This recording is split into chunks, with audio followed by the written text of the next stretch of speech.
वीतरागाय नमो अरिहंताणं नमो सिद्धाणं नमो आयरियाणं नमो वत्सायाणं नमो लोये सव्वसाहुणं ऐसो पंचनमुक्कारो सव्वपापपणासनो मंगलाणं च सव्वेसिं पडवं हवै मंगलम्। ओम नमो भगवते वासुदेवाय।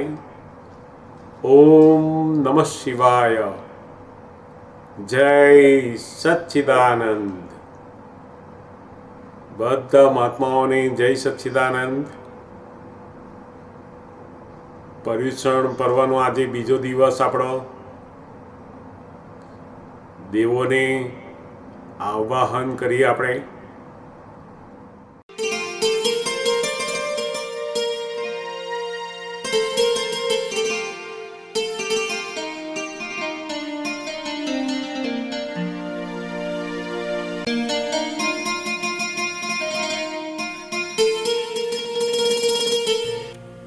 દેવોને આવાહન।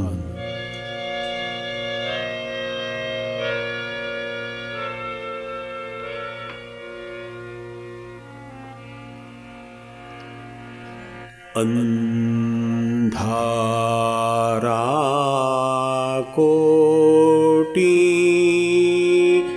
વર્ષના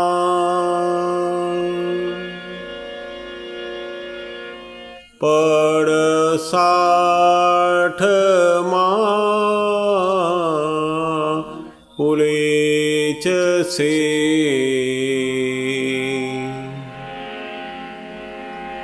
ટંકોત્કીર્ણ જ્ઞાન અભેદના જ્યોતિ સ્વરૂપે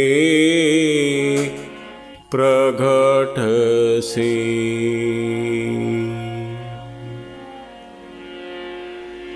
તેત્રીસ કોટી દેવી દેવતા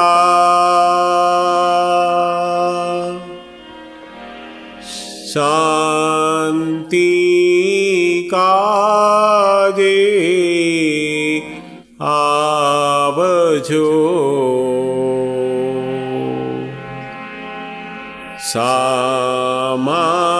સામાયિક શુદ્ધ આત્મની જ્ઞાનીય પૂર્વ લાવશે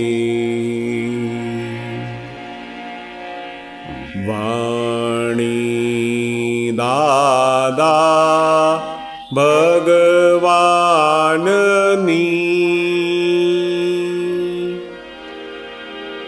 તીર્થંકરો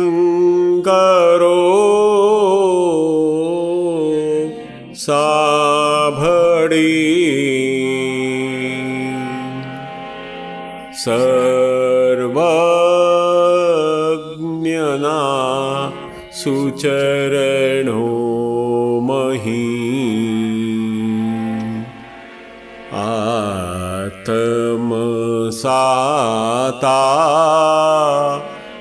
પામસે દાવાનળની જ્વાળામહી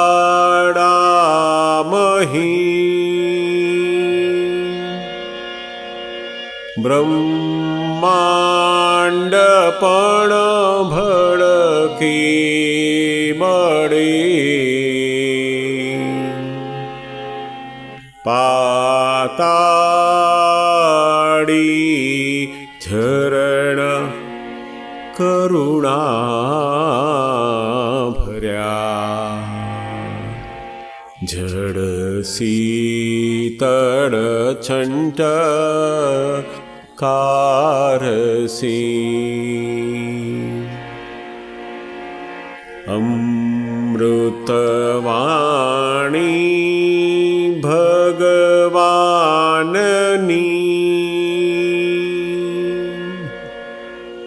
જડ શીતળ થઈ ઠારસે ચરમ ચોવીસી સામટી જય સચ્ચિદાનંદ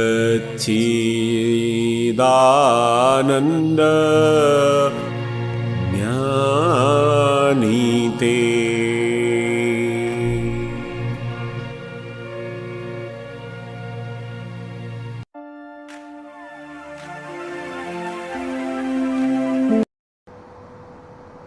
જય સચ્ચિદાનંદ જય સચ્ચિદાનંદ.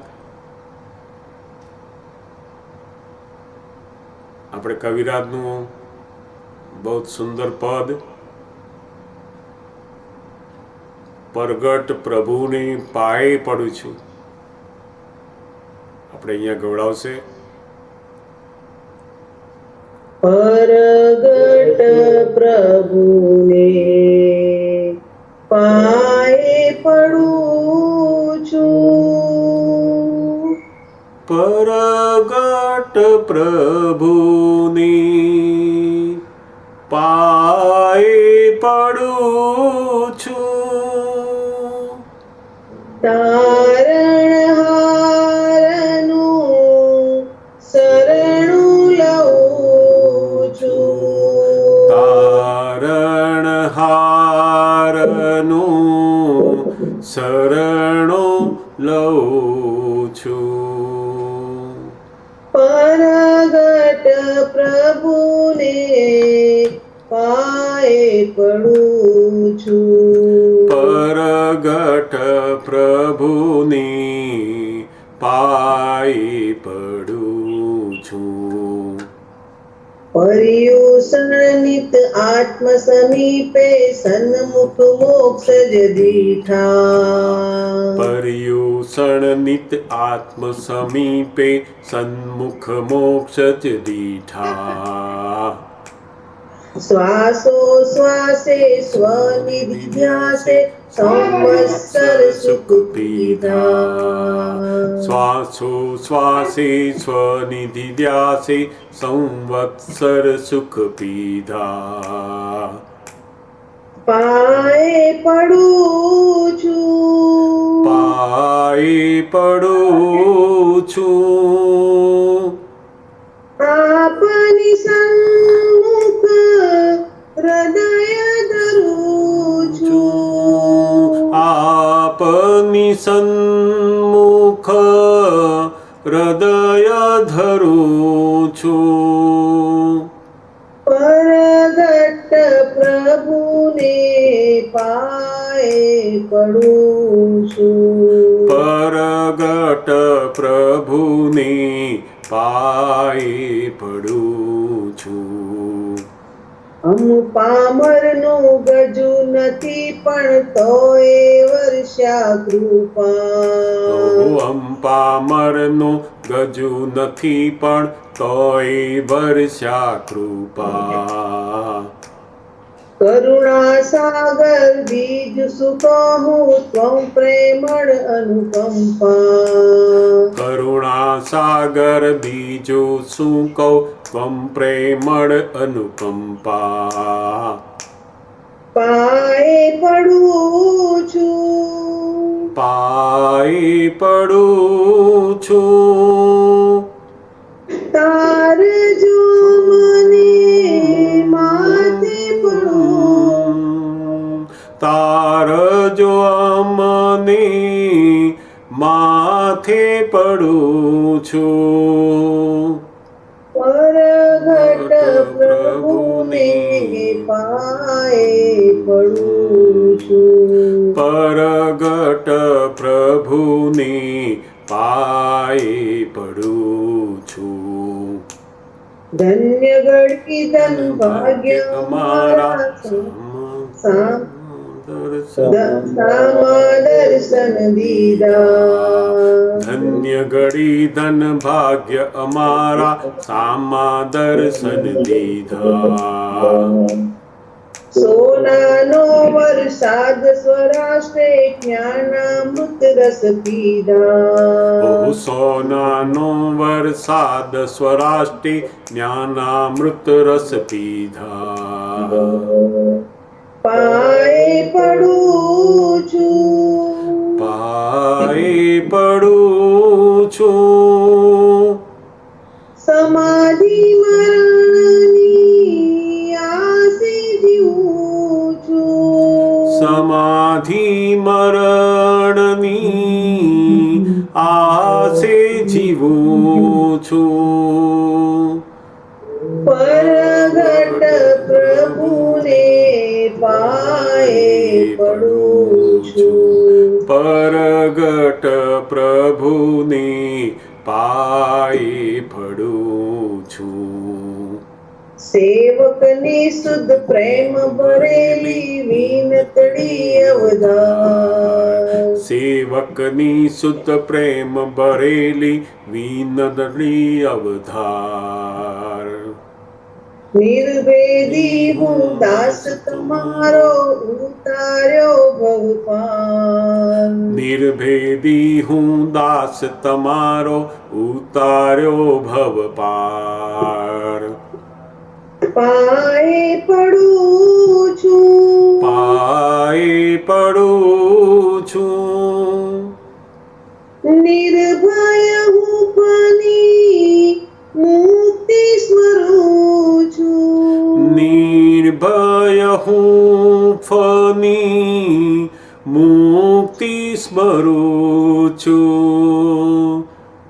નવનીત સૂજને દાદા કહું છું. નવનીત સૂઝને દાદા કહું છું.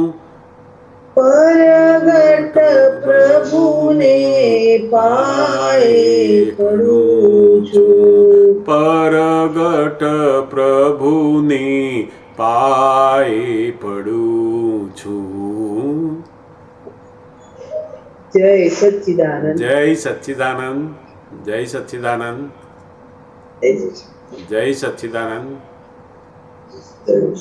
બહુ જ અદ્ભુત કવિરાજના પદો, જે પદો સંપૂર્ણ સદુપયોગપૂર્વક લખાયેલા, એ જ પદોને આપણે ગાવાથી આપણો પણ અપૂર્વ શુદ્ધ ઉપયોગ વધતો જ જાય, નિરંતર ચિત્તની શુદ્ધિ થતી જાય. કહેવાય છે ને કે આપણને હું શુદ્ધાત્મા છું એનું ભાન થયું અને બીજનો ચંદ્રમાંથી જ્ઞાનની શરૂઆત થઈ. એ જ્ઞાનને બીજથી તીજ, ચોથ, પૂનમ સુધી પહોંચાડવા દાદા ભગવાને આપણને બહુ જ કલ્યાણકારી આજ્ઞા ધર્મ આપ્યો છે અને એ આજ્ઞાને જેમ છે તેમ સમજવા માટે આપણે આ પર્યુષણ પર્વમાં આજના બીજા દિવસે એમની જે અપૂર્વ આપતવાણી છે એ આપતવાણીનો 11મો ભાગ, એનો ઉત્તરાર્ધ આજે આપણે એમાંથી આગળ વધતા જઈશું. 170માં પેજ ઉપર આવ્યા આપણે, તો આપણે આગળ વાંચતા જઈશું. દાદા ભગવાનને પ્રાર્થના કરીએ કે હે દાદા ભગવાન, આપની આજે આપતવાણી અમને જેમ છે તેમ સમજાય એવી પરમ શક્તિ આપો. આપણે વાંચતા વાંચતા કોઈને પણ વચ્ચે પ્રશ્ન હોય તો જરૂરથી પોતાનો હાથ ઊંચો કરશે તો એનું માઇક અનમ્યુટ કરી આપશે. જરૂરથી પૂછી પણ શકાય. હા, જય સચ્ચિદાનંદ. જય સચ્ચિદાનંદ. પોલ ન ખપે નક્કી કરવામાં. પ્રશ્ન કરતા વારે ઘડીએ કહો છો કે વ્યવસ્થિત તો સમજ્યા નથી.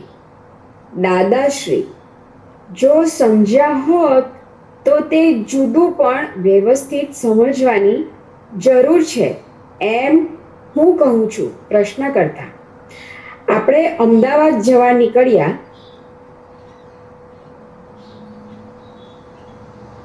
બરાબર. આપણે અમદાવાદ જવા નીકળ્યા અને એક ભાઈ નડિયાદ રહે. આ ભાઈ કહે છે કે એ ભાઈને નડિયાદ મળતા જઈએ અને એ ભાઈને મળ્યા. એ ભાઈ કહે છે કે આજનો દાડો રહો. તો એ સમજીએ કે એ આ વ્યવસ્થિત. દાદાશ્રી, એનું નામ વ્યવસ્થિત.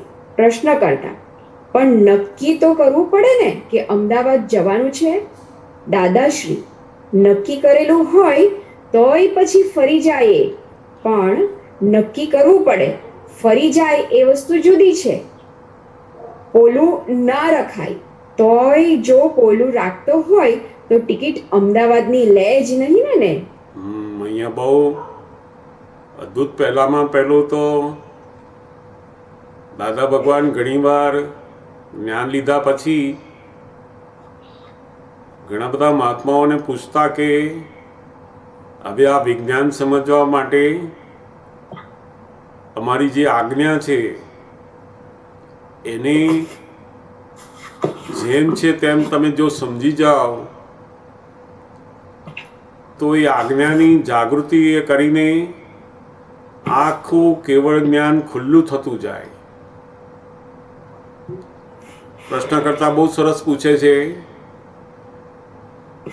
દાદાને કહે છે કે તમે વારે ઘડીએ કહો છો કે વ્યવસ્થિત તો સમજ્યા નથી.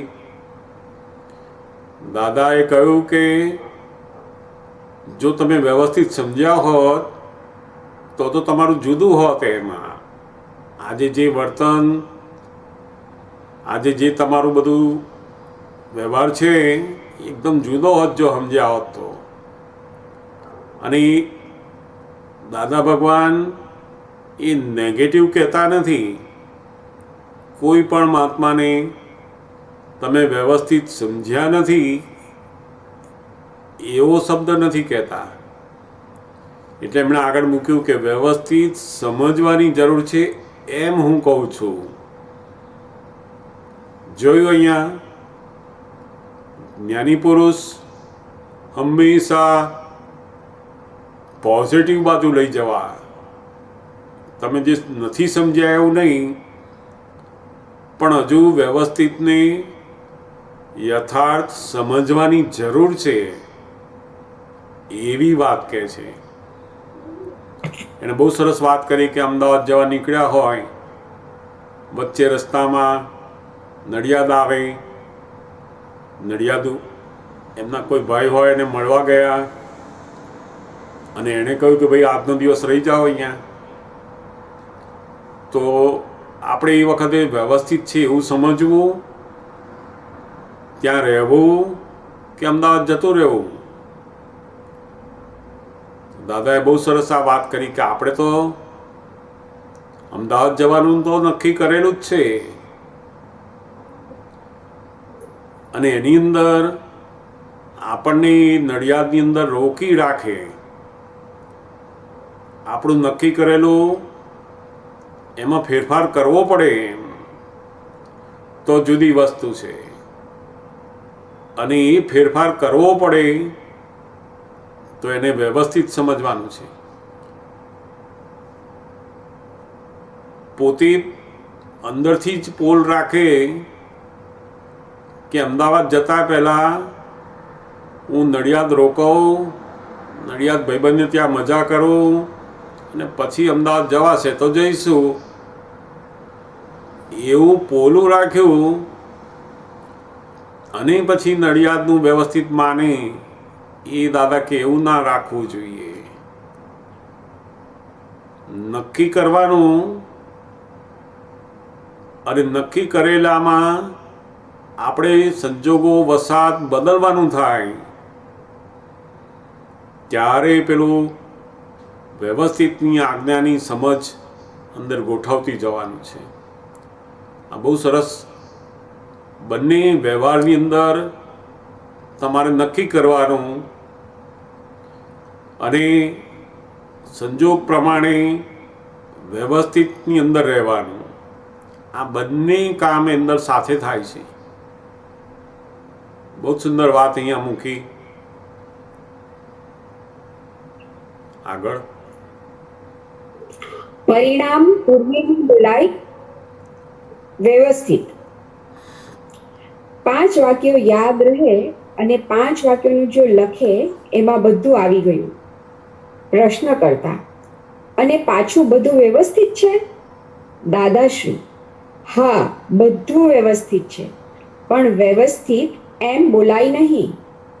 બોલાય ક્યારે?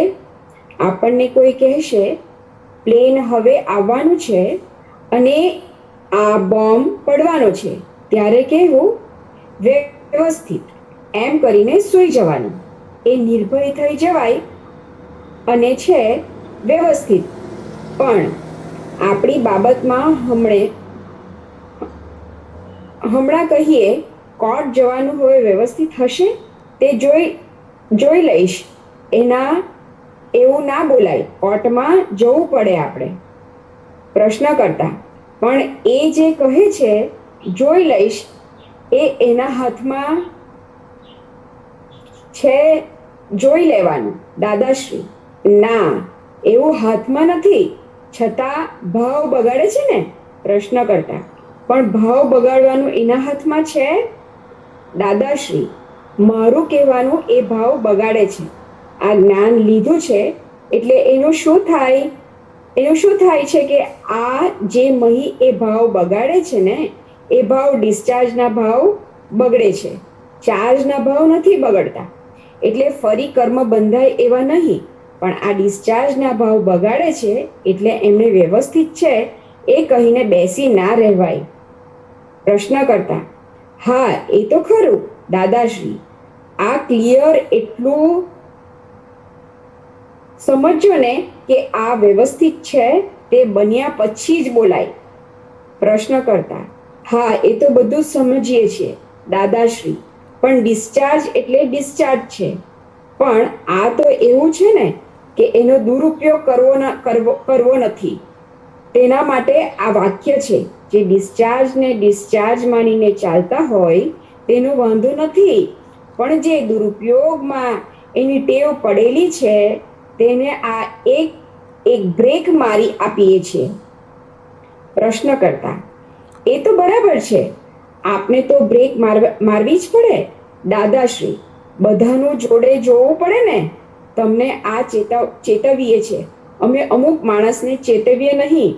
હવે તમારે બીજું તો શું કરવું પડે?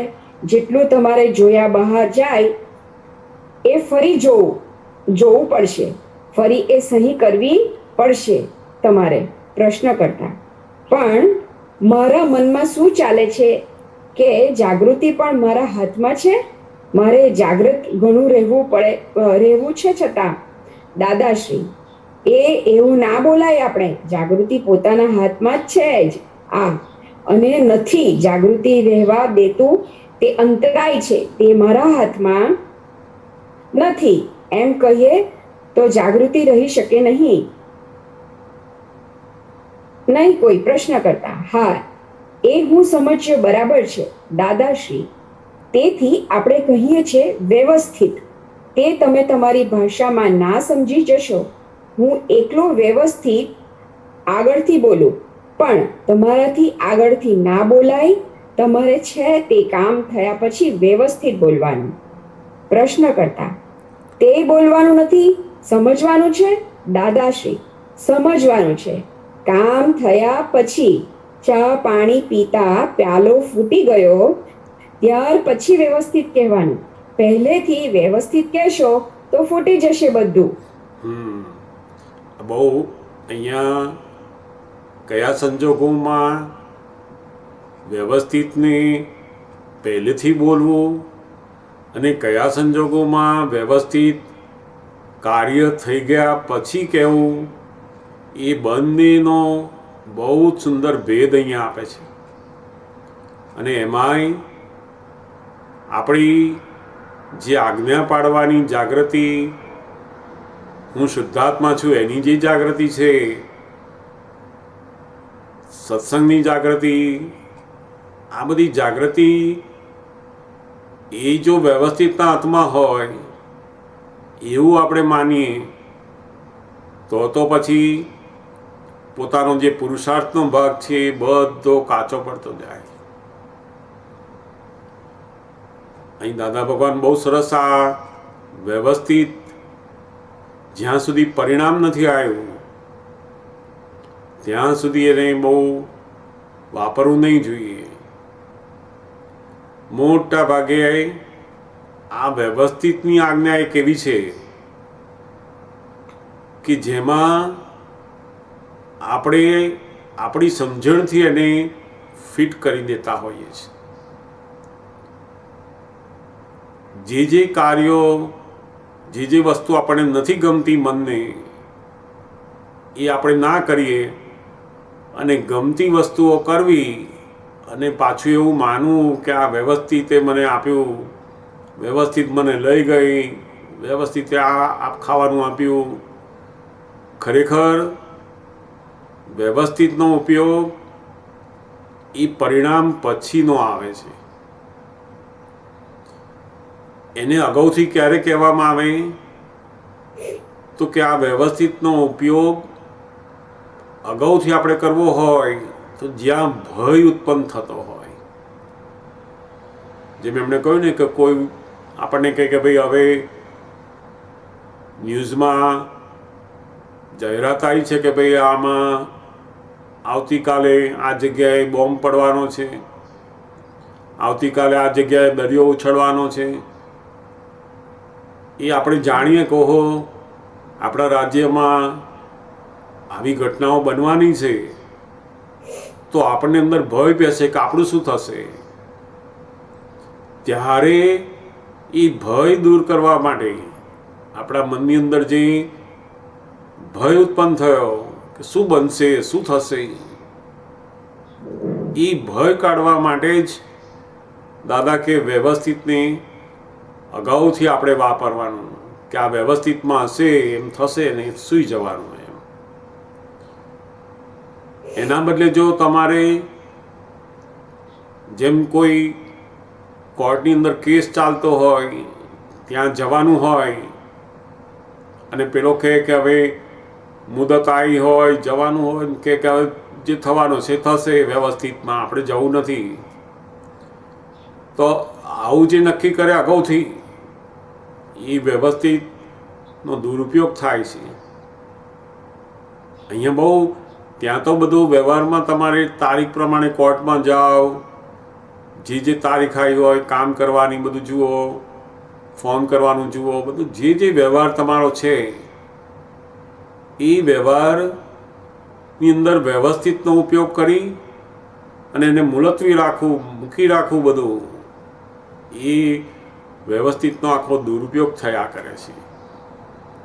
આ બહુ સરસ વાત અહીંયા દાદા ભગવાન આપણને કહે છે કે આ બે શબ્દ એવા છે કે જેનો દુરુપયોગ સૌથી વધારે થઈ જાય. એમાંનો એક છે ડિસ્ચાર્જ અને બીજું આ વ્યવસ્થિત. પોતે પોતાના વર્તનની અંદર ભૂલ જોવાના બદલે આખી જાગૃતિ ઊંધી ફરે અને ડિસ્ચાર્જ સમજવા માંડે તો એના પ્રતિક્રમણો, એના દોષને ખૂંચવાનો જે અંદર ભાગ છે ધીમે ધીમે નબળો થતો જાય એનો, અને એ જાગૃતિ ધીમે ધીમે બંધ થતાં ઓછી થવા માંડે. એટલે બહુ સરસ અહીંયા દાદા ભગવાન કહે છે કે તમારે જાગૃતિ રહેતી નથી એવું બોલવાની જરૂર નહીં. અને આ જાગૃતિ એ મારા હાથમાં નથી, વ્યવસ્થિતના હાથમાં છે એવું કહ્યું તો પછી જાગૃતિ રહે જ નહીં. આ જાગૃતિ એ તો પોતાનો દ્રઢ નિશ્ચય હોવો જોઈએ. જેમ સત્સંગ માટે, આજ્ઞા પાડવા માટે દરેકની અંદર પોતાનો દ્રઢ નિશ્ચય હોવો જોઈએ. અને પછી સંજોગો ભેગા થયા તોય વ્યવસ્થિત, અને ના ભેગા થયા તોય વ્યવસ્થિત. અને અંદર જોડે આપણને આ સત્સંગના સંજોગો ભેગા ના થયા તો આપણે નક્કી કરવું જોઈએ કે ઓહો, આ સત્સંગના સંજોગો, આજ્ઞા પાડવાનું બધી જાગૃતિ રહેતી નથી, એ મારા જબરજસ્ત અંતરાય કર્મો છે. પણ પોતે જ એવું માની લે કે વ્યવસ્થિતમાં હોય તો જ મને પેલી જાગૃતિ રહે, નહીં તો નાય રહે. તો આખો દુરુપયોગ થઈ જાય, પછી જાગૃતિ રહે જ નહીં એને. એટલે બહુ કહેવાય ને કે આ બંને શબ્દ, ડિસ્ચાર્જ અને વ્યવસ્થિતની આજ્ઞા, એ આપણને વિશેષ દાદા ભગવાનના દર્શનથી, એમના સમજથી આપણે સમજતા જઈએ તો બહુ અદ્ભુત કામ લાગે એવી છે. સમજાય ને? એટલે બીજા કોઈને વચ્ચે પ્રશ્ન હોય તો પણ જરૂરથી કે. બહુ સુંદર વાત છે આ. આગળ લઈએ આપણે.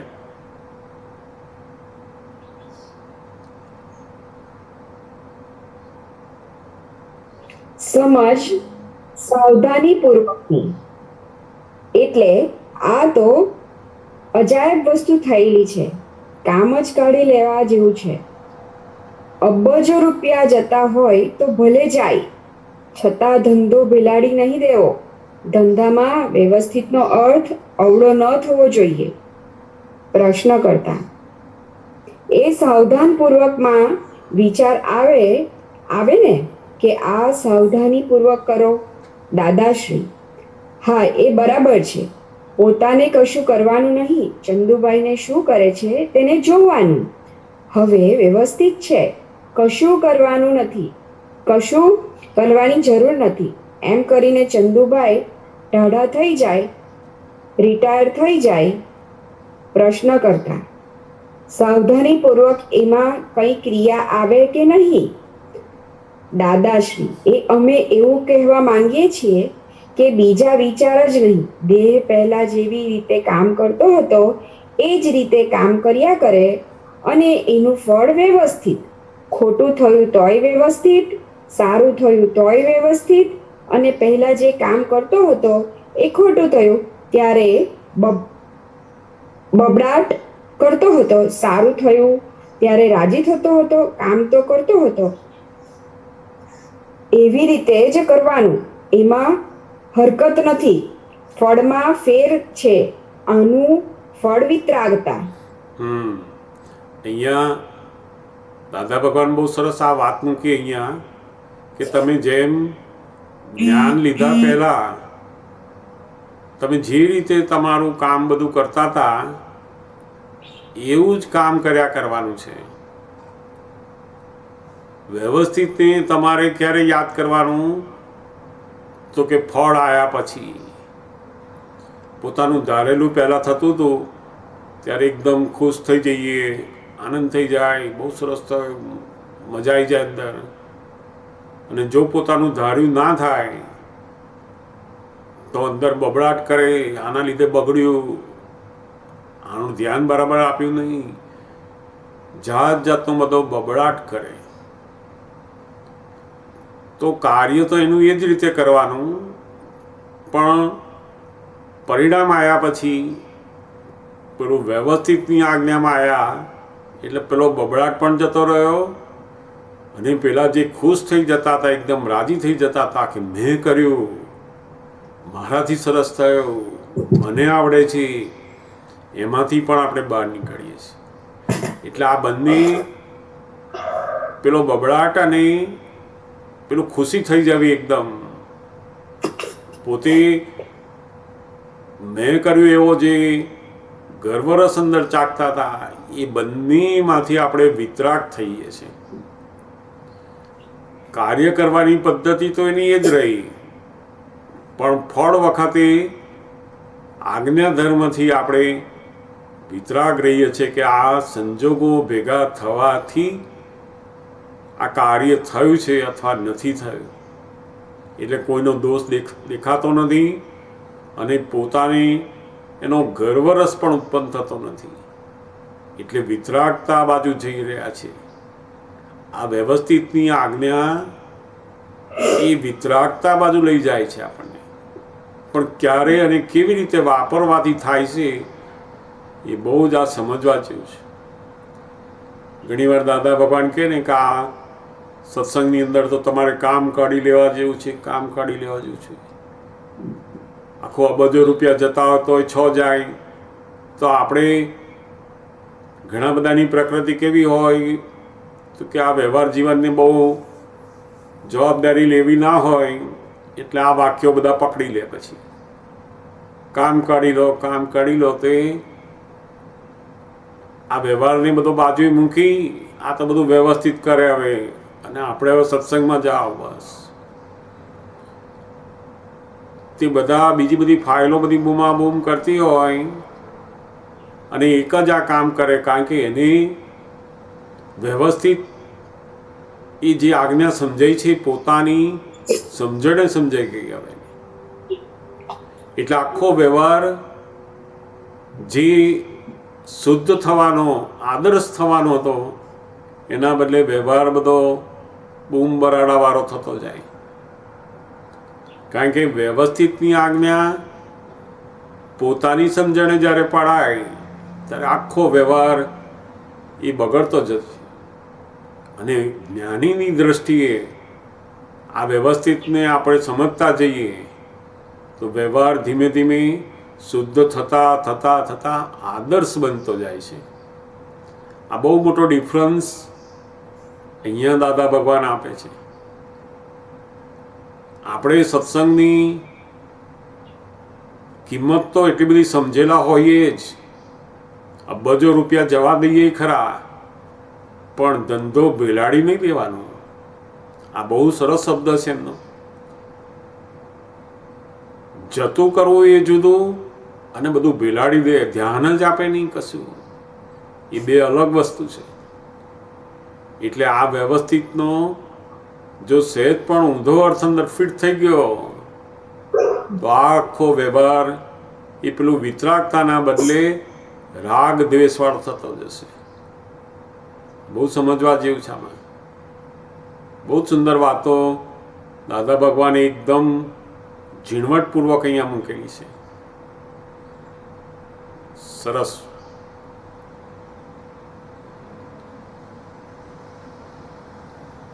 વાંચી આગળ આપણે.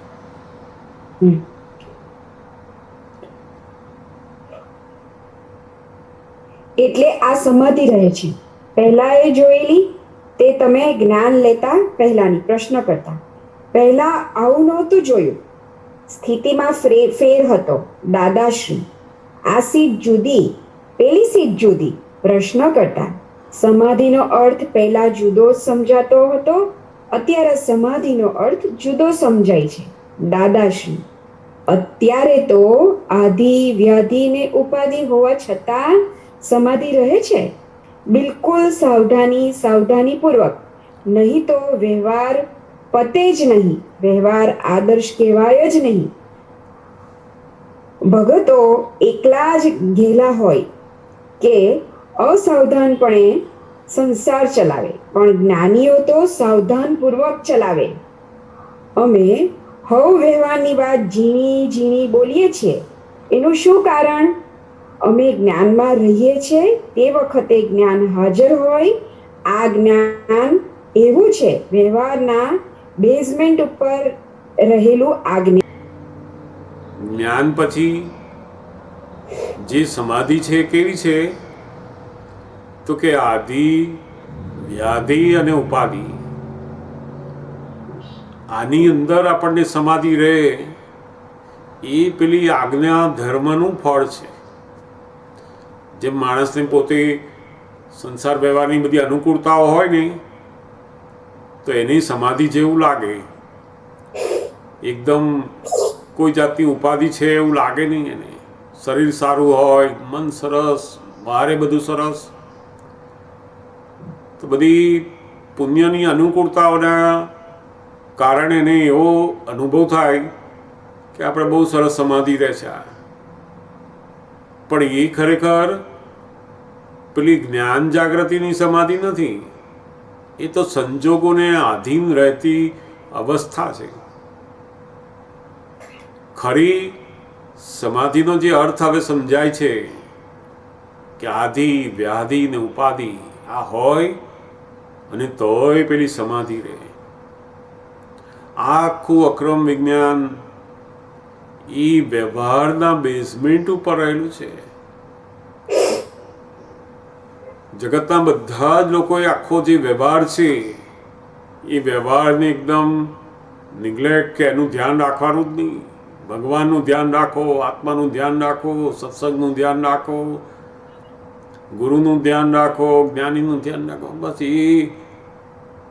અને કેટલા બધા આપણે જોઈએ ને તો મોટા મોટા ભક્તો પણ કેવા હોય તો કે ભગવાનની ભક્તિ તો બહુ પુષ્કળ કરતા હોય, અદ્ભુત કરતા હોય, પણ છતાંય જ્ઞાનીની દ્રષ્ટિએ એમને ઘેલા કહેવાય છે. કેમ તો કે સંસારની અંદર બધું અસાવધપણે હોય. સાવધપણે એટલે જાગૃતિ સાથે, અને અસાવધપણે એટલે બિલકુલ સંસારની કોઈ ધ્યાન રાખવાની જાગૃતિ જ ના હોય. કોઈને દુઃખ થાય છે કશું ધ્યાન જ ના હોય એનું. એટલે દાદા ભગવાન કે અમે એક આખા વ્યવહારની અંદર જબરદસ્ત જાગૃતિ કરતા કરતા કરતા આવ્યા. એટલે ઝીણી ઝીણી બધી વાતો અમે અહીંયા બોલીએ છીએ, કારણ કે અમે વ્યવહારોમાંથી પસાર થતા થતા આવ્યા છીએ. દરેક સંજોગોમાં અમે દરેક અવસ્થાઓને જ્ઞાનપૂર્વક રહીને અમે પસાર થયા છીએ. અને એટલે જ આ એમના અનુભવની જે બધી વાતો છે એ આપણને કામ લાગે છે. ગેલા થવું કોઈ એક જ બાજુ આપણે ઢળી જવું એ તો ઘણા બધા લોકોને થાય, પણ જે અસાવધપણે થયું કહેવાય છે ને, સાવધપણે સંપૂર્ણ વ્યવહાર અને નિશ્ચય બંનેની જાગૃતિમાં રહે ત્યારે જ એને સાચું જ્ઞાન કહેવાય છે. માત્ર વ્યવહારની જાગૃતિ હોય એ અજ્ઞાન કહેવાય, અને માત્ર ખાલી આત્માની જ જાગૃતિ, ભગવાનની જાગૃતિ, સત્સંગની જાગૃતિ એક જ બાબતની હોય એ પણ અજ્ઞાન કહેવાય છે. જ્ઞાનીની દ્રષ્ટિએ આ વ્યવહારના બેઝમેન્ટ ઉપર જ આખો નિશ્ચય જ્ઞાન રહેલું છે. એ બહુ આ અદ્ભુત આ વાત દાદા ભગવાને અહીંયા મૂકી છે. સરસ. કારણ કે જ્ઞાની પુરુષ જ પોલું ના મૂકે, બીજા બધાને પોલું મુકાઈ જાય. એવું છે ને કે આ વ્યવસ્થિત કહે છે તે પદ્ધતિસર હોવું જોઈએ ને. પ્રશ્ન કરતા એમાં આપે કહ્યું કે આ સાવધાની જે રાખવામાં આવે છે એ આત્માનો પુરુષાર્થ છે. દાદાશ્રી ના, એ આત્માનો કોઈ પુરુષાર્થ હોતો જ નથી. આમાં સાવધાનીપૂર્વક રહેવું એ જાગૃતિ છે. નહીં તો સાવધાનીપૂર્વક ના રહે તો બધાય કામ બગડી જાય. એ તો આ દુરુપયોગ ના થાય એટલા માટે આ સાવધાની કહ્યું. આ બ્રહ્મચારી છોકરાઓ છે ને એ બધાય દ્રઢ નિશ્ચય લઈને બેઠા છે. તે પછી આવતું જ નથી, કશું ઉડી જાય. પ્રશ્નકર્તા: હા, પણ દ્રઢ નિશ્ચય એ વાત ઇફેક્ટિવ છે. આગળ એમણે નિશ્ચય કરેલો છે, કોઝિસ કરેલા છે. દાદાશ્રી: નહીં, ઇફેક્ટનો અર્થ આવો નહીં કરી નાખવાનો. અત્યારે એટલું તો આપણે કરવું જ જોઈએ કે ઊંઘાડી આંખે અને સાવધાનપૂર્વક તો કરવું જ જોઈએ. એ ના થાય આપણને તો આ ખોટું થયું સમજવાનું છે, અને જો સાવધાનીપૂર્વક ના થાય તો એને ઇફેક્ટ માનીને ખોટું છે. પ્રશ્નકર્તા: સાવધાનીપૂર્વક કરવાની જે વાત છે એ આત્માથી બળ આવે છે? ક્યાંથી આવે છે? પ્રશ્નકર્તા: જાગૃતિ છે એ તો બસ, બીજું કશું નહીં. એ જાગૃતિ ના રાખીએ ને મંદ રહીએ તો કામ બગડી જાય. પ્રશ્નકર્તા: જાગૃતિ એટલે કઈ જાગૃતિ? ભૌગોલિક જાગૃતિ કે આત્મિક જાગૃતિ? દાદાશ્રી: એ જાગૃતિ એક જ પ્રકારની હોય. જાગૃતિ બે પ્રકારની ના હોય. એટલે એ જાગૃત રહીએ તો કામ હેંડે, ઉપયોગમાં રહે તો આ કામ હેંડે. પ્રશ્નકર્તા: પછી એનો અર્થ છેવટે આવ્યો પ્રજ્ઞા. દાદાશ્રી: પ્રજ્ઞા તો કામ કર્યા જ કરે છે એની મેળે, પણ તે ઉપયોગમાં આપણને રહેવું જોઈએ. ઉપયોગ તો આપણે રાખવો જ જોઈએ. ઉપયોગ ના રાખીએ તો કાર્ય બધા બગડ્યા કરે. એટલે ઉપયોગ એટલે શું? ત્યારે કહે કે જે બને છે એને જોયા કરો, એ શુદ્ધ ઉપયોગ. હવે સાવધાની વગર થાય એ ઉપયોગમાં જ નથી.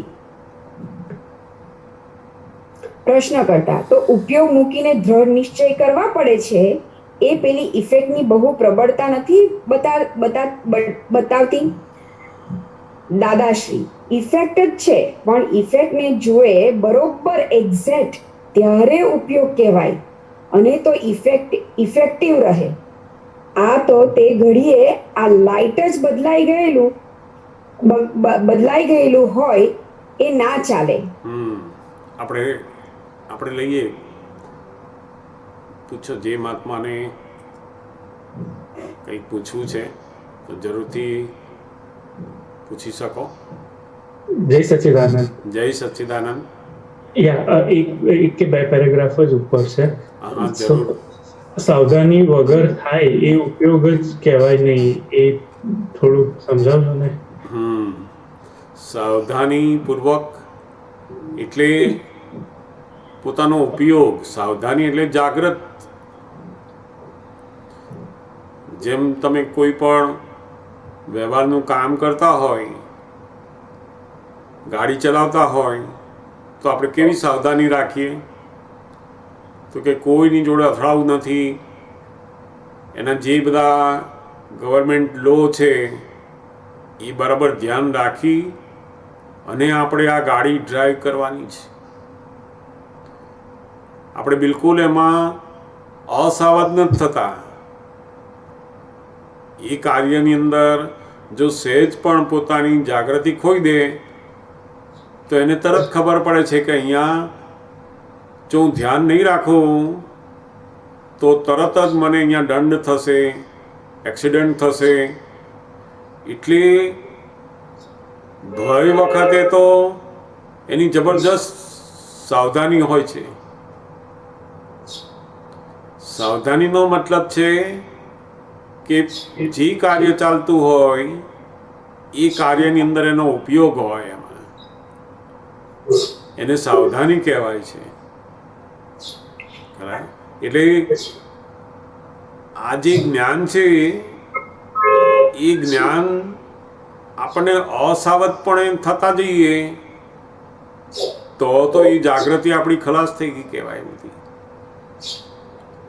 અસાવધપણું એટલે ધ્યાન ઉપયોગ જ ના હોય બધો. જેમ વ્યવહારની અંદર બધા લગ્નમાં જવાનું, કોઈને ત્યાં બેસવા જવાનું, કોઈને બોલાવવાનું, વડીલો ઘરમાં હોય તેમની દવાનું પૂછવાનું, બધું જે કંઈ બધી વાત હોય વાઈફ સાથે, છોકરાઓ સાથે, સાવધપણું એટલે કે જાગૃતિપૂર્વક ક્યાં કઈ ફાઇલને કેવી જરૂરિયાત છે, શું છે, એની જોડે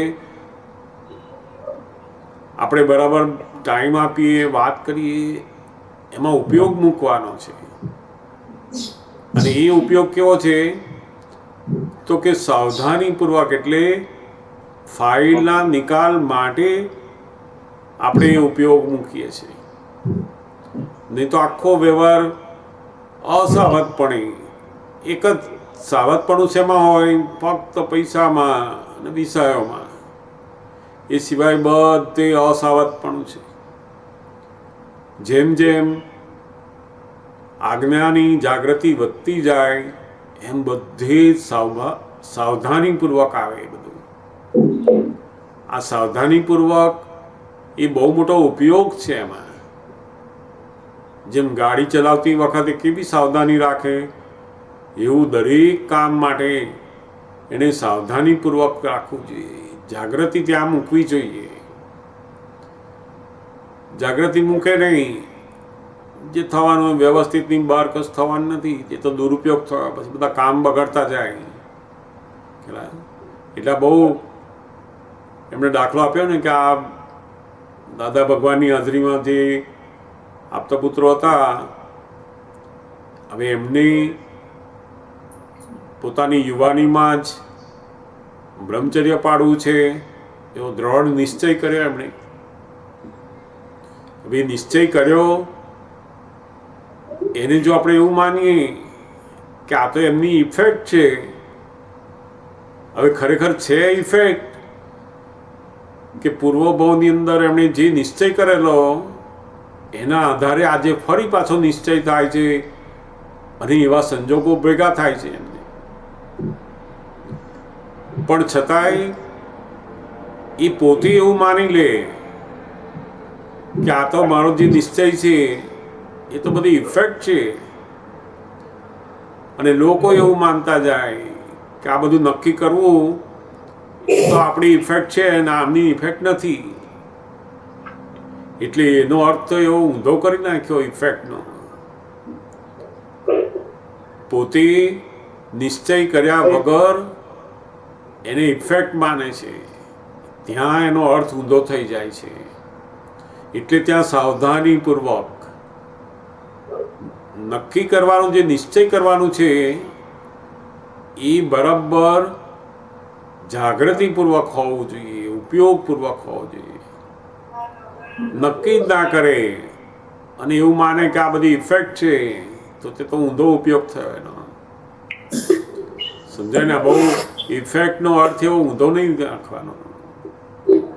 જેમ ગાડી ઉગાડી આંખે ચલાવીએ એવું જીવનના દરેક સંજોગો, દરેક વ્યવહારની અંદર પોતાની જાગૃતિ કે મને શું કરવાથી આજ્ઞા ધર્મમાં રહી ફાઇલોનો નિકાલમાં જવું, આ જ્ઞાનની જાગૃતિમાં આગળ વધવું, એ પોતાનો નિશ્ચય અંદર દ્રઢ હોવો જોઈએ. નથી ઘણીવાર હવે સવારમાં ઉઠ્યા અને વિધિ થઈ તોય ઇફેક્ટ, ના વિધિ થઈ તો ઇફેક્ટ, સત્સંગમાં જવાયું તો ઇફેક્ટ, ના જવાયું તો ઇફેક્ટ. તે આવી બધું અંદર ગોઠવાઈ જાય ઇફેક્ટને, તો એનો જે પુરુષાર્થ છે અંદર નિશ્ચયનો એ તો બધો ખલાસ થઈ જાય. પછી એની સાવધાની બધી ખલાસ થઈ ગયા. તો સમજાય ને? એટલે આ બહુ નિશ્ચય કરવો જોઈએ બરાબર કે આ હોવું જોઈએ ને આ ના હોવું જોઈએ. આ હિતકારી છે, આ અહિતકારી છે, અને એ અહિતકારી વસ્તુ બને એ ના બનવા માટે પોતાનો દ્રઢ નિશ્ચય હોય અને છતાંય થઈ જાય ત્યારે એને પાછું એવું રાખવું જોઈએ કે આ ખોટું થયું કહેવાય. એને જો તમે ઇફેક્ટ માની લો તો બહુ મોટી ભૂલ થઈ જાય. પછી સમજાય ને?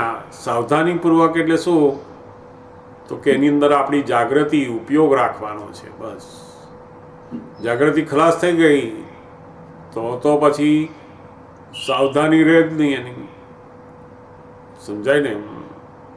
સો આપણે ગાડી ચલાવવામાં કેવું હોય કે ચલો 10 ફૂટનું ડિસ્ટન્સ રહે, બોર્ડ આવે, બધા જોતા જઈએ કે સ્પીડ આટલી છે, એ રીતની બધી સાવધાનીના સિગ્નલો મળતા જાય કે આ સાવધાની રાખવાની છે. તો આ બધા આ નોર્મલ પછી બાકીના જે બધા વ્યવહાર ને એ બધા જે હોય એમાં સાવધાની કયા પેરામીટર એમાંય સાવધાની જેવી ચૂકાય ને એટલે તરત પેલા કશાય ઉત્પન્ન થાય, સામો આપણી જોડે મતભેદ પાડે, સામાન્ય દુઃખ થાય, ખ્યાલ આવ્યો? આપણને પણ એની બધી અસરો થાય, જબરદસ્ત બધા ક્લેશ કસાય શરૂ થાય, અંદરથી મન એકબીજાને તૂટે. આ બધા સિગ્નલ એ પેલી વ્યવહારની બધી જાગૃતિ આપણી ઓછી થઈ એના પરિણામ છે. આપણું વ્યવસ્થિત નથી આ, તો કે આપણું સાવધાનીપૂર્વક, જેમ પેલામાં ગાડી ચલાવતા જો તમારી જાગૃતિ હટી ગઈ તો એક્સિડન્ટ થાય છે, ગાડી ક્યાંની ક્યાં જતી રહે છે, કાયદા પડાયા નહીં, દંડ થાય છે એના. એવું આની અંદર પણ શું થાય છે તો કે વ્યવહારની અંદર જે જગ્યાએ જે વ્યવહારની અંદર પોતાની સાવધાની જાગૃતિ ના રહી ત્યાં મતભેદ પડી જાય, અથડામણ થઈ જાય, ક્લેશ થઈ જાય, જાત જાતના બધા આર્ગ્યુમેન્ટ થઈ જાય, એકબીજાને દુઃખ થઈ જાય, પછી પાછા સોરી કરે, પછી પાછા ફરી દુઃખ થાય, કારણ કે જાગૃતિ જ નથી. સાવધાની વધારવાના બદલે આ ઇફેક્ટ છે એમ માની અને પોતાની ભૂલને ઉડતા એ દબાઈ દે છે. ત્યાંથી ભૂલને ભાંગવાનું હોય એના બદલે પોતે ભૂલને જ ઉપરાણું લઈ ઇફેક્ટથી અને એને છાવરે જ જાય. કાં તો બધું ફાઇલ નંબર 1નું છે, આ બધું વ્યવસ્થિતના આધીન છે, આ બધું ઇફેક્ટ છે. મારે બોલવાનું હતું જ નહીં, પણ આ ઇફેક્ટ છે મારી બોલવાની. તો પોતાની જ વાણીથી બીજાને દુઃખ થાય છે, અસાવધાનીનો વ્યવહાર દેખાય છે, તોય પાછા એ શું માને કે મારી ઇફેક્ટ છે આ. તો એટલે જ્ઞાની અહીંયા આપણને ચેતવે છે કે સાવધાની જેવી ખલાસ થઈ ગઈ એટલે તમારી જાગૃતિ બધી ખલાસ થવા માંડી.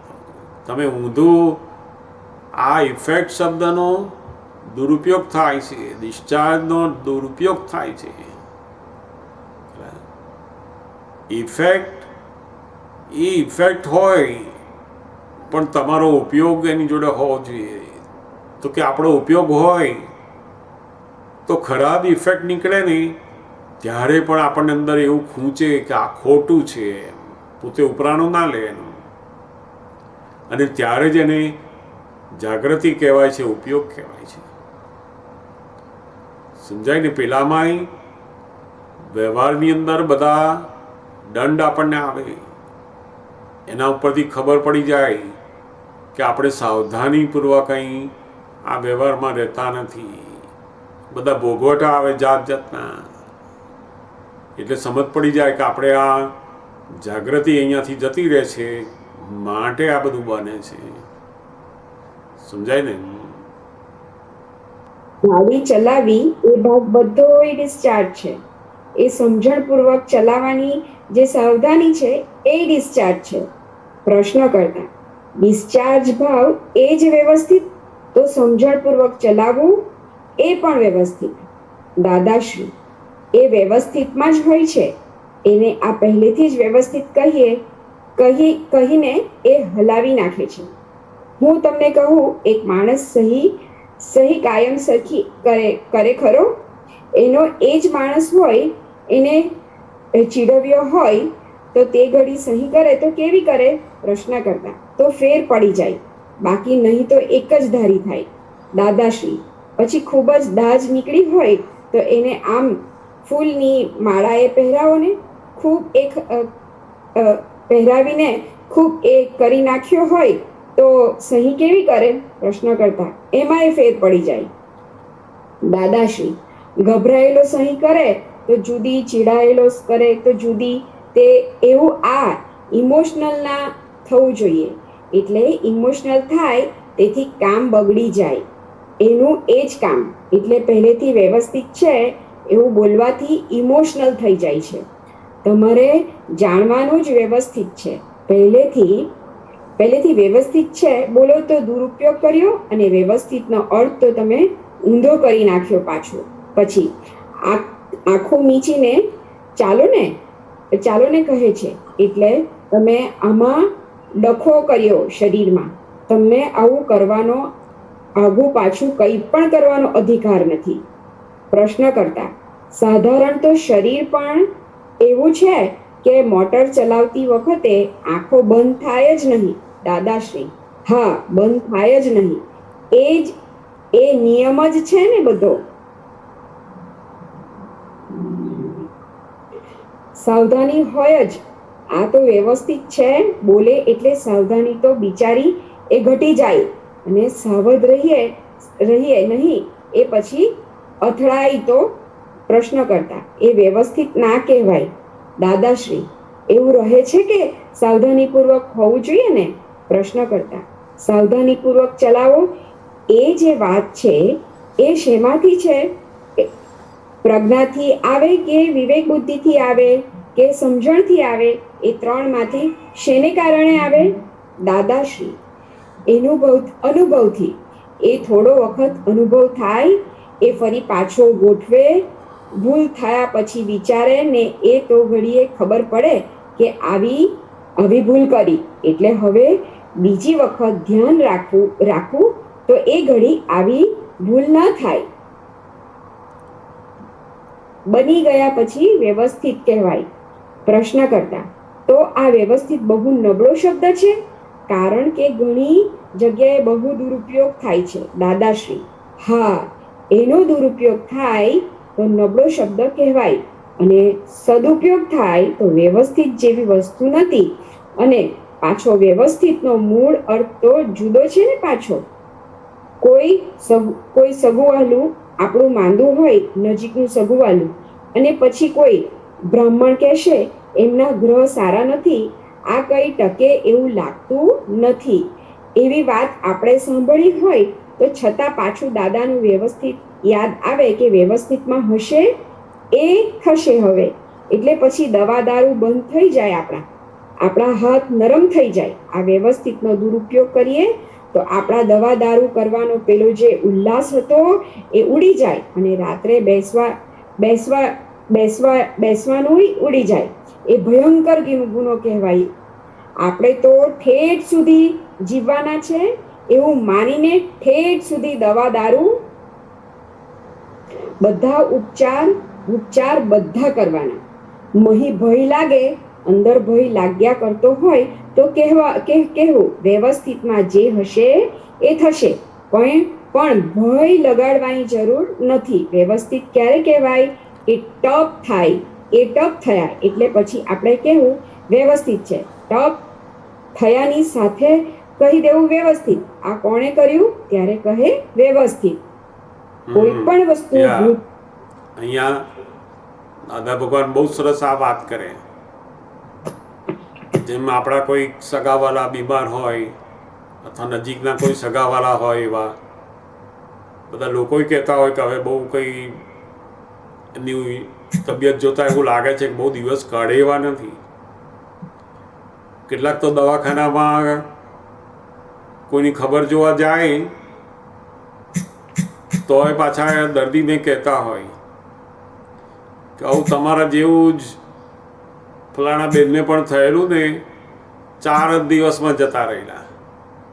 તે પેલા હુતા સાંભળે ને એને થાય કે હવે મારું આવું જ થવાનું લાગે છે. તે તરત જ કેટલાક તો આવું પેલાની ખબર જોવા ગયા હોય કે ખબર કાઢવા ગયા છે, કંઈ ખબર જ ના પડે આમાં. પણ આવા સમયે જો જ્ઞાન મળ્યું હોય આપણને અને આજ્ઞા ધર્મ આપણી પાસે હોય, કોઈ બ્રાહ્મણે, કોઈ જ્યોતિષીએ તમારો ધંધો ચાલે એવો નથી, તમારા ઘરમાં બીમાર છે તમારા મધર, હવે બહુ જીવે એવું લાગતું નથી, એ આપણને ગમે તે કે, અને જોડે જોડે આપણે જો આ વ્યવસ્થિત શક્તિનું અંદર ફિટ થઈ જાય પાછું કે હવે વ્યવસ્થિતમાં હશે તો જીવશે, તો સેજ અવળું અંદર ફિટિંગ થયું વ્યવસ્થિતનું એટલે પેલાના હાથ પગ બધું શું થઈ જાય, નરમ થઈ જાય. કે છે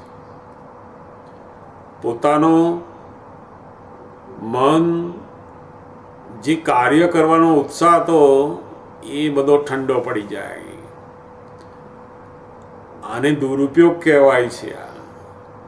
પોતાની નોકરી માટેનું, ધંધા માટેનું, ઘરમાં ભણવા માટેનું, બધા જરા જીવનના દરેક બધા પોતાની જે ફરજો છે, પોતાના ફરજના કાર્યો બધા છે, એની અંદર જો આ વ્યવસ્થિતનું જ્ઞાન ઊંધું ફિટ થાય તો એનો બધો ઉલ્લાસ ઓછો થઈ જાય કામ કરવાનો.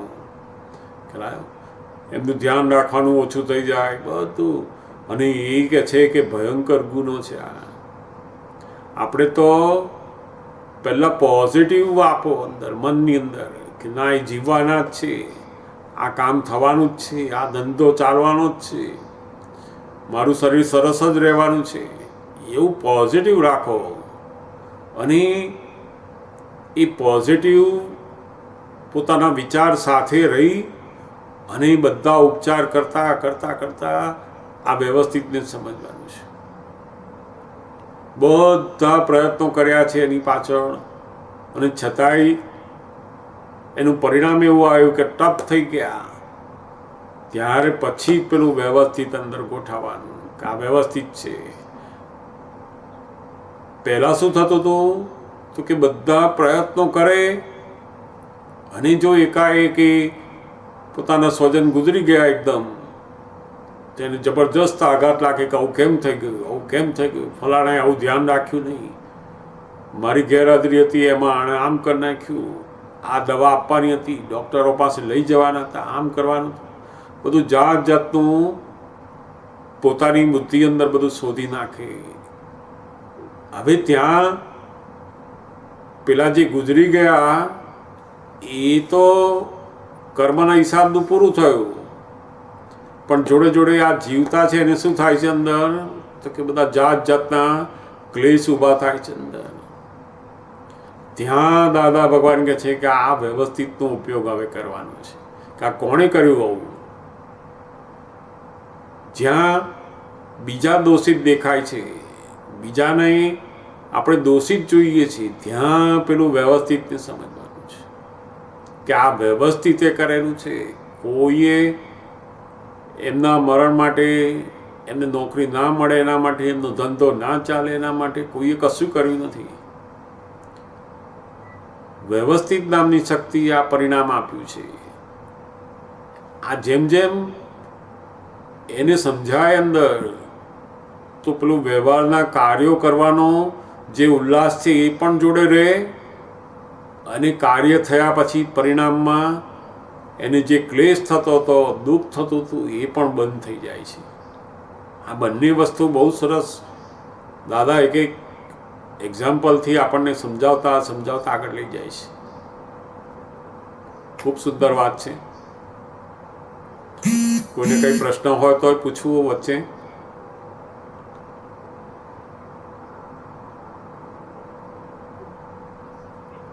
વાંચી આગળ. કોઈ પણ વસ્તુ ભૂતકાળ એટલે વ્યવસ્થિત જ કહેવું, પણ બનવાનું છે એને વ્યવસ્થિત કહેવું નહીં. થયા પછી કહો. અને ભય લાગતો હોય તો નક્કી કરવું કે જે વ્યવસ્થિત પણ મારે તો ચોકસાઈ રીતે રહેવું જોઈએ. મારે ભય રાખવાનું કોઈ કારણ નથી. મારે તો ચોક્કસ રીતે ચાલવાનું છે, ચલાવવું છે, આટલું જ સમજવાની જરૂર છે. કારણ કે વૈજ્ઞાનિક હોય છે રીત. આ ગપ્પા મારે એ રીતે ચાલે નહીં. સૈદ્ધાંતિક હોવી જોઈએ. ક્યારે પણ ન તૂટે એવું હોવું જોઈએ. ભય ઓફ થઈ ગયો, એ યોગ્ય બનવાનું હતું એ બની ગયું. હવે આમાં કશું કરવા અમારો દોષ નથી. ડૉક્ટરના હાથમાં મર્યો હોય તો એ ડૉક્ટરનો દોષ નથી. એ તો આપણા લોકો ખોટા આરોપ માંડે છે કે દાવા માંડે છે. એ તો કઈ રીતે છે એ નિમિત્ત છે બધા પ્રશ્ન કરતા. અમારે વ્યવસ્થિતનું આલંબન ક્યારે લેવું દાદાશ્રી. ગજવું કપાયા પછી, કારણ કે વ્યવસ્થિતનું સીધું અવલંબન કોણ લે? સંપૂર્ણ જ્ઞાન હોય તે જ લે. બીજા તો જરાક ડખો કરી નાખે, વ્યવસ્થિતનો દુરુપયોગ કરી નાખે. એટલે પતી ગયા પછી કમ્પ્લીટ વ્યવસ્થિત કહેવાનું, અને ભવિષ્યનો વિચાર આવે ત્યારે વ્યવસ્થિત છે કહેવું પાછું. પ્રશ્ન કરતા કેટલીક વખત તે વાતચીતમાં અંદર વ્યવસ્થિત છે બોલે, અને કામની શરૂઆતે ના કરી હોય. દાદાશ્રી, ના બોલાય એવું, જોખમ છે. એ તો જ્ઞાની પુરુષ ચાહે તો કરે, બાકી બીજા બધાને હજુ સંપૂર્ણ શુદ્ધ ઉપયોગ છે નહીં, એટલે જોખમ લાવે. વ્યવસ્થિત કહીને આંખો મીચીને કઈ ચાલતા નથી. રસ્તામાં આંખો મીચીને ચાલે ખરો? કેમ વ્યવસ્થિત કહીને ચાલતો નથી? ત્યારે તો ઊંઘાડી આંખે ચાલે. અને વ્યવસ્થિત કહીને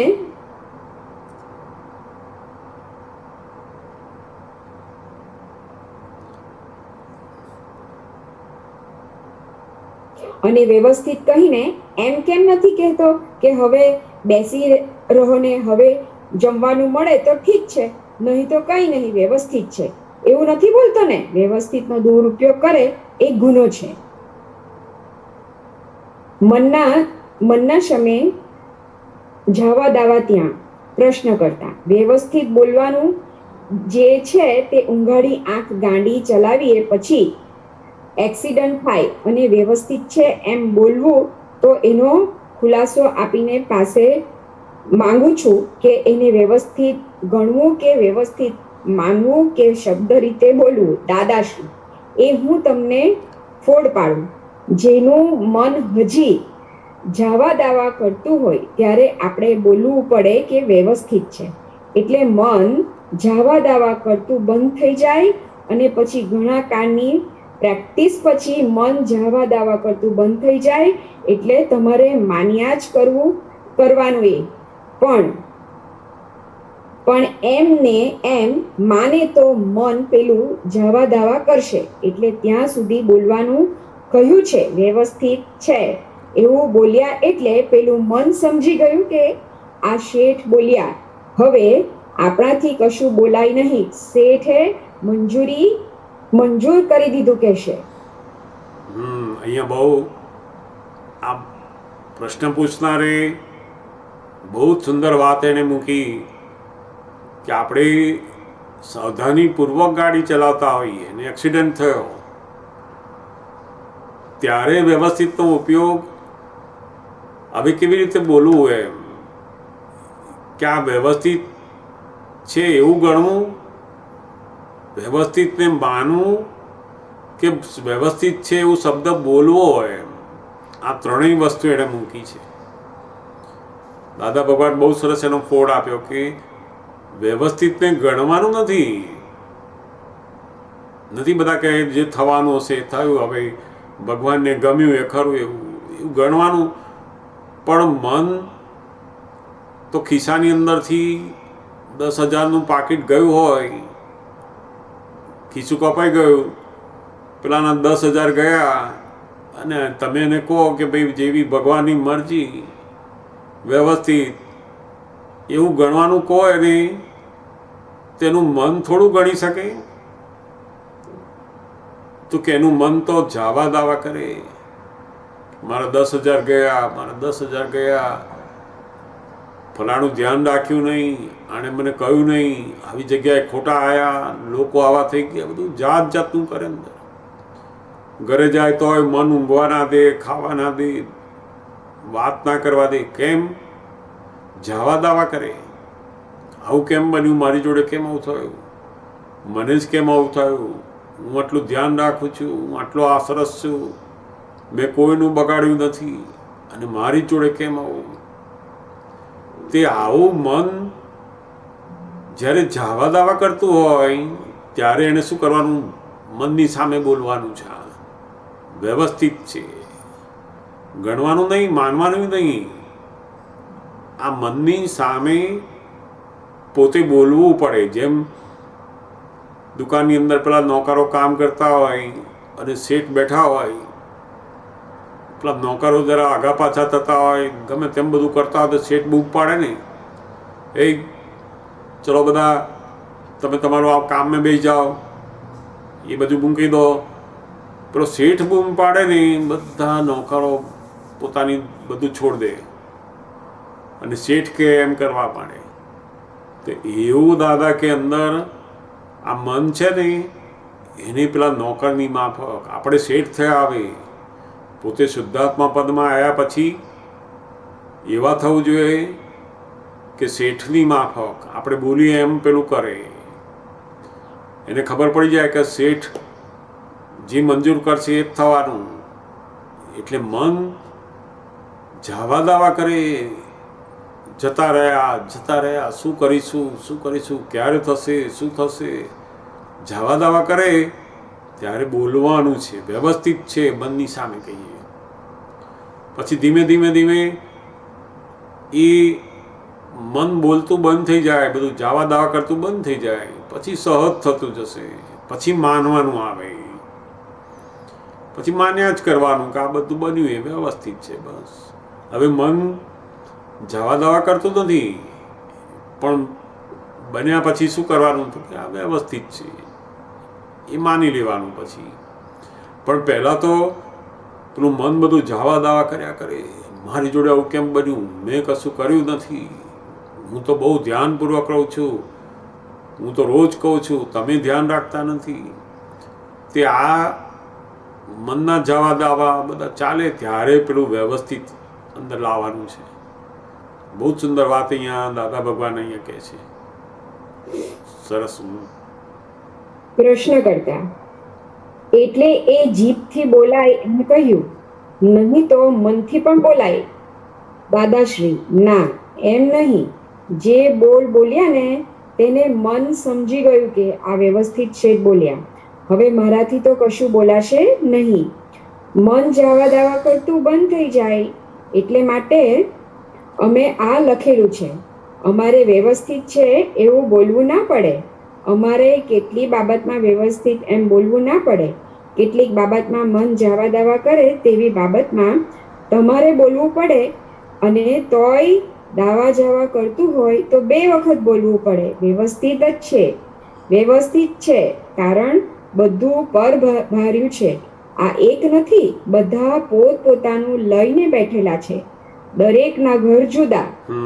પ્રશ્ન કર. બસ અહીંયા સરસ આ વાત મૂકી દીધી એમણે કે ધીમે ધીમે તમને પણ આ વ્યવસ્થિતની સમજણ આવતા મન અમુક નાની બાબતો હોય એમાં બહુ જાવા દાવા નહીં કરે પછી. એટલે ત્યાં આગળ તમારે કંઈ વ્યવસ્થિત બહુ બોલવાની જરૂર નહીં, તો અંદર રહેશે જ વ્યવસ્થિત છે આ બન્યું એ.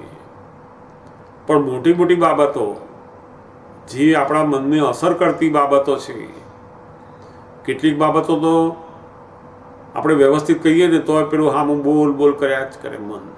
એવું તો હોતું હશે.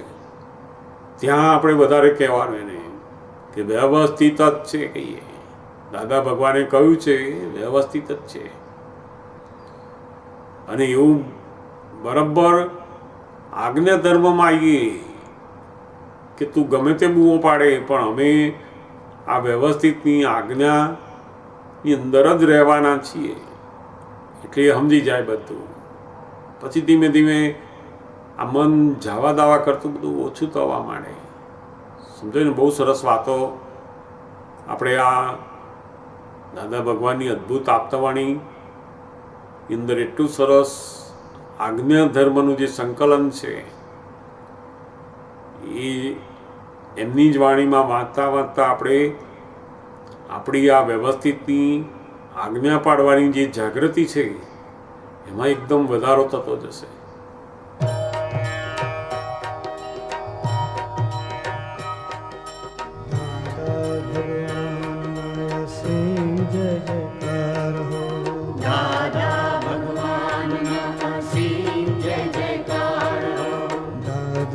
ભગવાનના અસીમ જય જયકાર હો. દાદા ભગવાનના અસીમ જય જયકાર હો. દાદા ભગવાનના અસીમ જય જયકાર.